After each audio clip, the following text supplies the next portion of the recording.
Hi, the who cares, and welcome to my review of Avatar: The Last Airbender. As I don't need to explain much to you on what this show is, basically, as we all know this is based on the big hit cult classic show of 2005 of Avatar: The Last Airbender. And I'm not talking about that awful movie. Nope. Forget about that. Know what I mean? But basically, this is Netflix's attempt doing a live action version of it.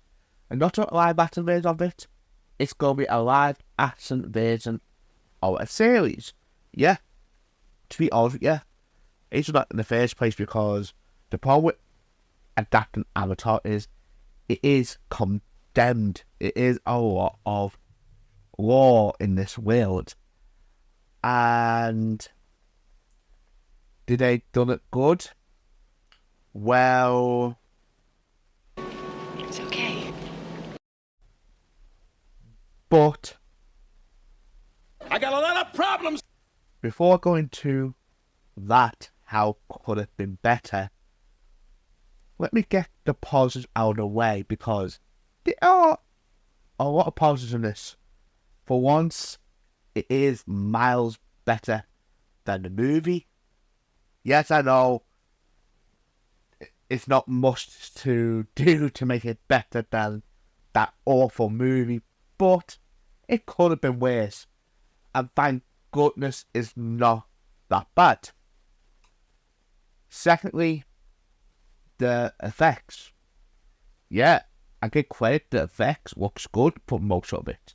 Yeah, there's one or two bits that don't look good, but most of it looks very good, especially with the bending of the elements. Looks fucking awesome in this. And again, fantastic job on that, on the bending stuff.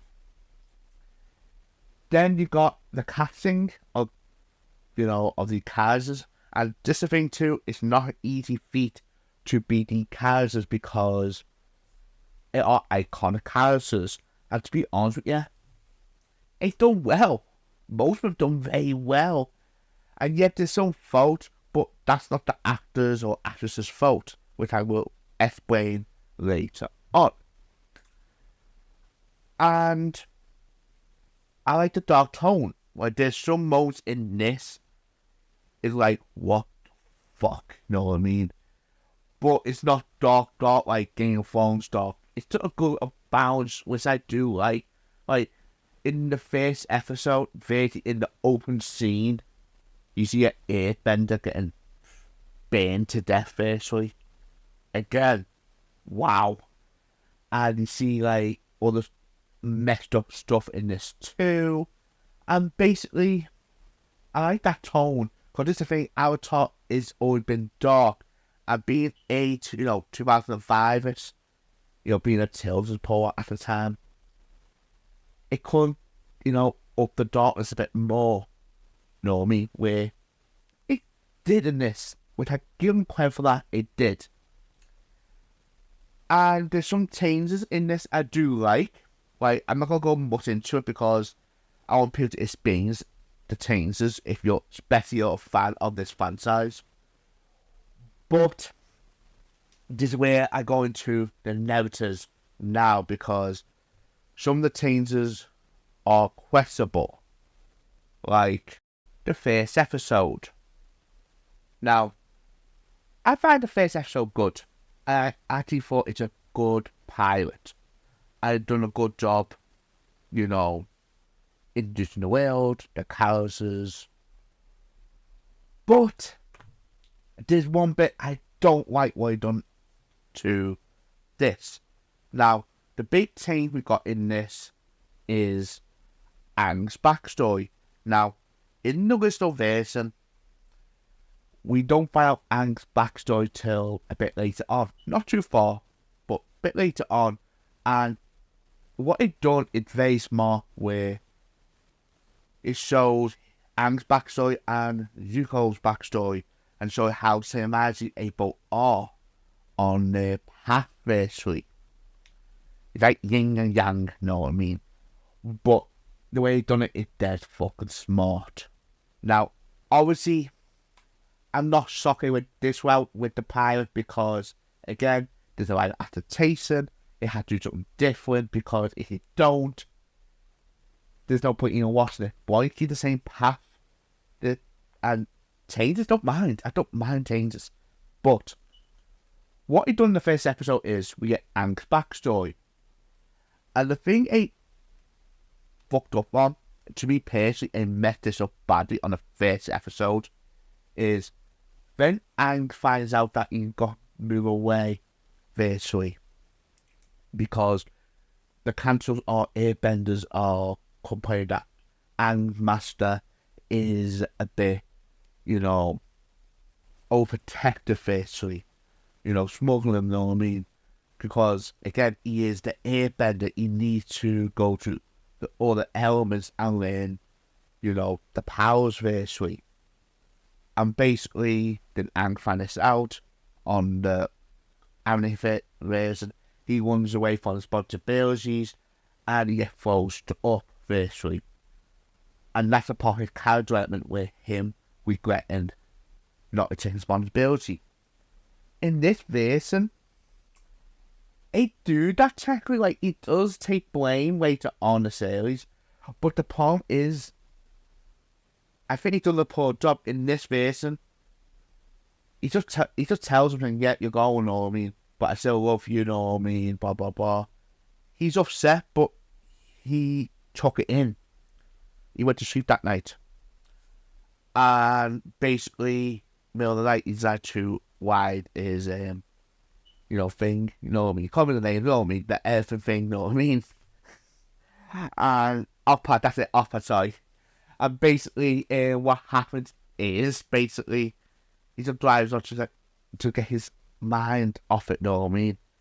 But while he's going off, the genocide happened with the Fire Nation, with the Airbenders, which, to be honest with you, I didn't like that bit. But then I get caught in a storm and get forced up, you know what I mean? Again, I don't like that at all. And another big problem to Scott is the pacing. The pacing of this show is so mixed that it takes too much at once, even though most of the episodes are 50 minutes long or 55 minutes long. I'm being serious, the pacing is terrible. And the worst one for it is episode 3 and episode 4, because it tried to combine, I'm being serious now, it tried to combine 4 episodes in this. Yeah, I know people will say, well, if you got the time frame, 52 minutes, 55 minutes, it could fit it in. No. In a way you can fit it in that makes sense. Like, the episode 8 adapting is the King of Masu, which again, okay. Jet, the Northern Air Temple, and the best one. This is a season 2 episode, The Cave of Two Lovers.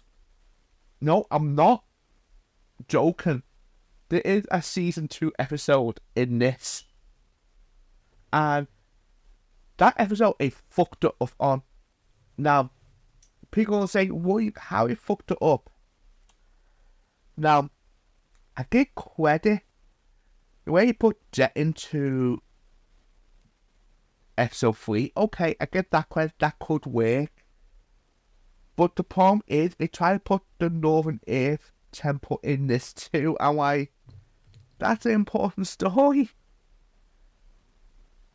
It makes no sense. Why would that be not? And then the worst one, The Cave of Two Lovers, a very important episode for Aang, because it's in the title, love, you know what I mean? It's a part of its character development, and instead of Aang being there, he's not in the cave.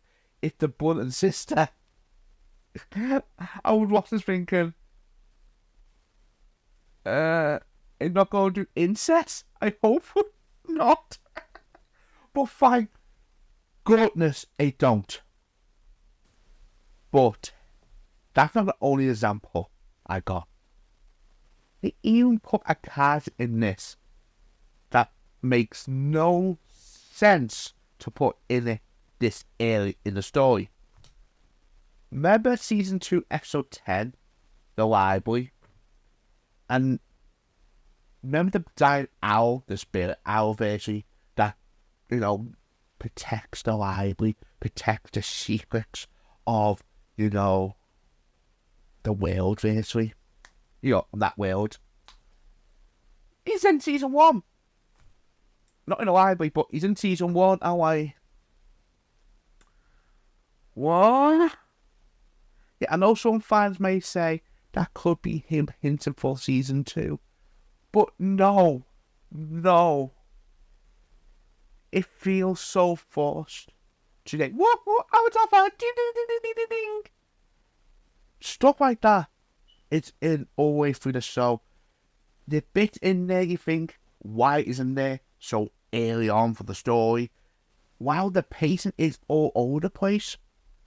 That's the biggest problem with this, because everything else it nailed perfectly. It nailed the casting, it nailed the CG, it nailed the score too, and it fucked up on the basic thing of, on the pacing. And the thing is,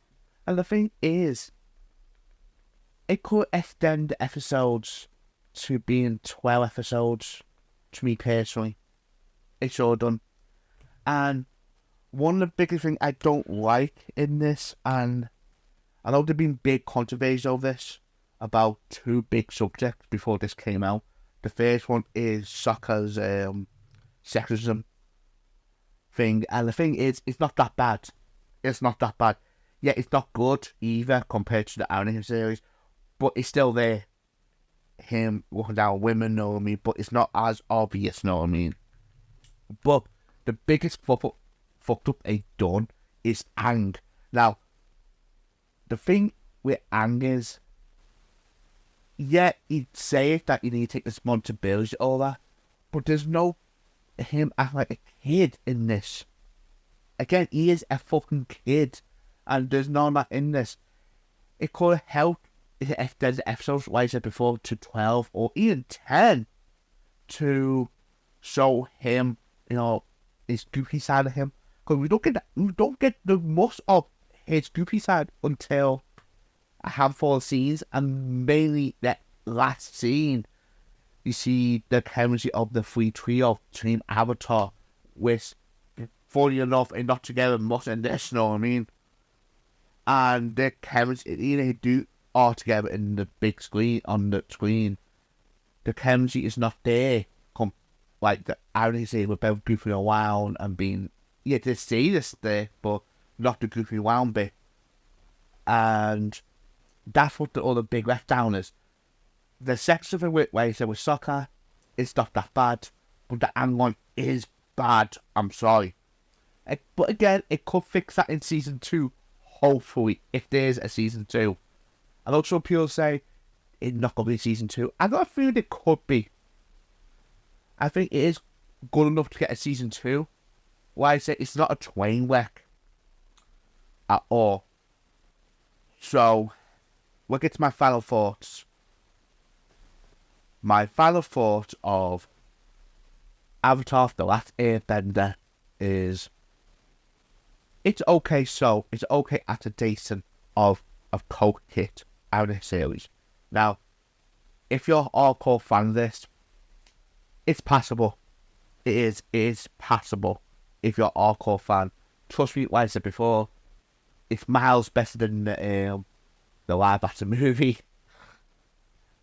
But if you're not a fan of Avatar, you've never seen the cartoon, and you can't get into cartoons, there are people that can't do that. I know loads of people who can't watch cartoons or anime or stuff like that. They may like it, because it is a good story. Like I said, it's Avatar: The Last Airbender. The story is fantastic, know what I mean? But, like I said before, with the problems, it got pacing issues, some odd choices if you're, again, especially you're a fan of the show. So, my final score is a 7 out of 10. It's a decent watch, and not mind blown. So, my question today is, what you think of the show? Do you like it? Do you hate it? I hear your views because everyone got a view. So, this has been the Break Who Cares. See you on the next one.